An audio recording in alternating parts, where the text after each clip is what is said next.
Well, let me tell you something. I know what I'm doing this weekend. I'm taking my son, Wolfie, to his first ever concert. He's going to hear songs like Baby Beluga, Down by the Bay, Banana Phone, and my personal favorite, Apples and Bananas, all coming from our next guest. He's sold tens of millions of albums, performed for children and families across the globe, has spent more than 5 decades reminding us that childhood is something worth celebrating. A true pioneer of children's music. Let's welcome the one and only Raffi onto the program. He's bringing his talents to Place des Arts this weekend. Raffi, welcome to the show. Thank you. Hello. Here I am on my banana phone. On your banana phone. I tell you something, before having a kid, I'd never heard any of your music. and now, boy, do I know them all. How do you come up with your songs? How do you do it? Well, I just think of what would be fun to write about, and then I go about and write a fun song. And I'm so glad that my fans seem to love my music, even now, 50 years after I started this work. And are you writing the songs for the kids or the parents or both? Because it's not lost on me that I'm, humming away and it's stuck in my brain and I'm singing it the next day. So who do you write these for? Well, I write them for the kids, but of course I keep in mind that there's adults listening as well. So, for me, it's always fun to make the music in any song, like the musical arrangement, good for the adult ear as well as something that grabs the young child. One thing that's interesting, a pop song, you can say it's got a short shelf life. Yes, there are songs that will last for decades, but most pop songs, they're sung, they play on the radio, they'll last a summer, they'll be a hit for a summer. Your music, it's like decades and decades and decades later, enduring. Why do you think that is? I don't know.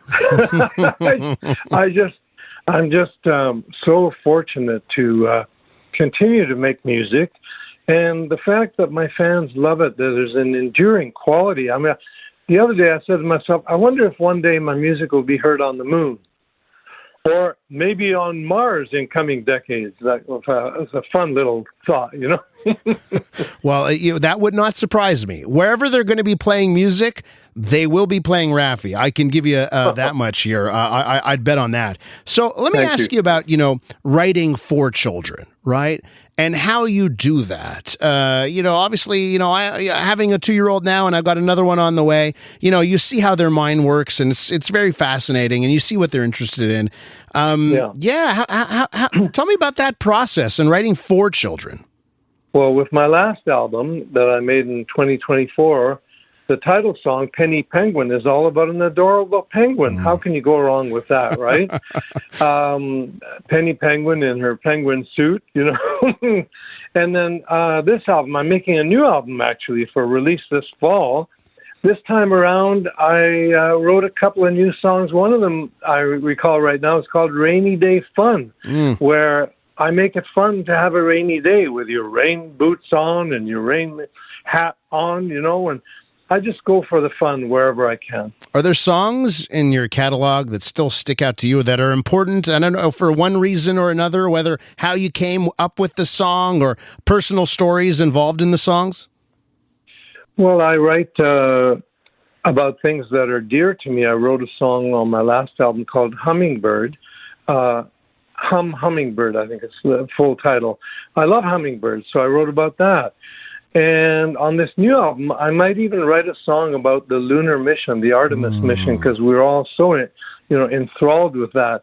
But before I forget, I want to tell you something. I want your audience to know that when I'm at Place des Arts in Montreal this time around, I will have 3 special guests with me, a trio from the Toronto area that I've been making music with. They're called the Good Lovelies, and my fans are going to love their presence in the show. Wonderful. And I guess it brings me to a question that I want to ask you about. How do you make each tour different? Like how is each tour that you do? You've been doing this for so long. How do you make each one special? Well, like I just said, this time around I'll have special guests with me on stage. They're going to sing several songs in the show. So that, for me, will make this one very, very special. And, having children in front of you and doing these shows, I guess you really care about, the things that affect children nowadays. I'm sure that you see children who are attached to screens, and I know you've said quite a bit on that front when it comes to screen addiction and that kind of stuff. So, what do you think? Going to concerts, doing stuff in real life. Why do you think that's important for children?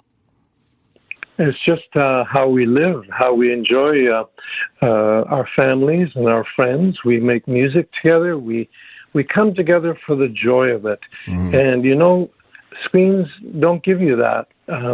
So wherever I can, I stress the importance of children exploring the natural world, getting to know the world around them, the world inside of them, the world of thoughts and feelings and emotions, and music has a role in all this. Many of my songs celebrate Mother Earth, and I think that we can all make caring for our mother planet part of our lives. Take it to our hearts that we have this big, beautiful planet, this blue-white gem in the black of space, and you know what?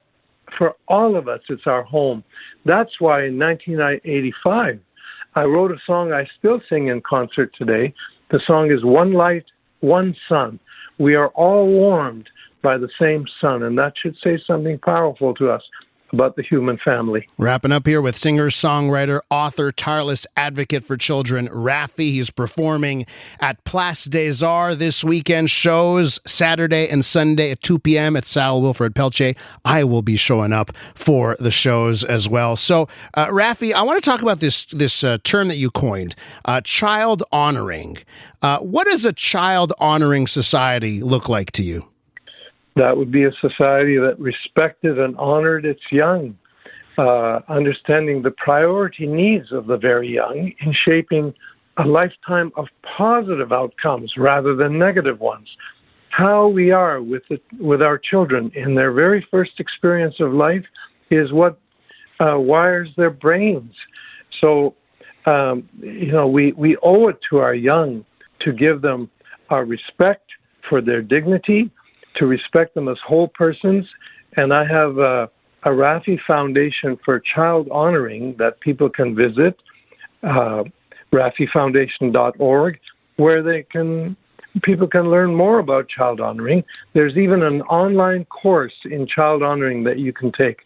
And people say it's a wonderful resource for parenting and other concerns. After 50 years, is there a song that you absolutely love performing? Is there anything that you look at the set list and you're like, I can't wait to perform this one? Well, I feel that way about many of them. Partway through the concert, I will sing a very quiet song that's very special to my heart. It's one from the Baby Beluga album. It's called Thanks a Lot, and that seems to move people as much as it moves me when I sing it. Oh, Baby Beluga. 50 years doing this. Is anything going to stop you? How much longer are you going to be doing this? Elias, I just keep feeling grateful for every morning, and that carries me through the day wonderfully. So let's just have fun. Raffi, I cannot wait to see you this weekend. My son cannot wait. His first concert will be yours. Appreciate your time. Sweet. Thank you so much. You're very kind. Montreal, I look forward to seeing you soon. And Montreal is looking forward to it as well. Raffi right there, singer, songwriter. He will be at Place des Arts this weekend. Canadian women are looking for more out of themselves, their businesses, their elected leaders, and the world around them. And that's why we're thrilled to introduce the Honest Talk podcast. I'm Jennifer Stewart. And I'm Catherine Clark. And in this podcast, we interview Canada's most inspiring women. Entrepreneurs, artists, athletes, politicians, and newsmakers, all at different stages of their journey. So if you're looking to connect, then we hope you'll join us. Listen to the Honest Talk podcast on iHeartRadio or wherever you listen to your podcasts.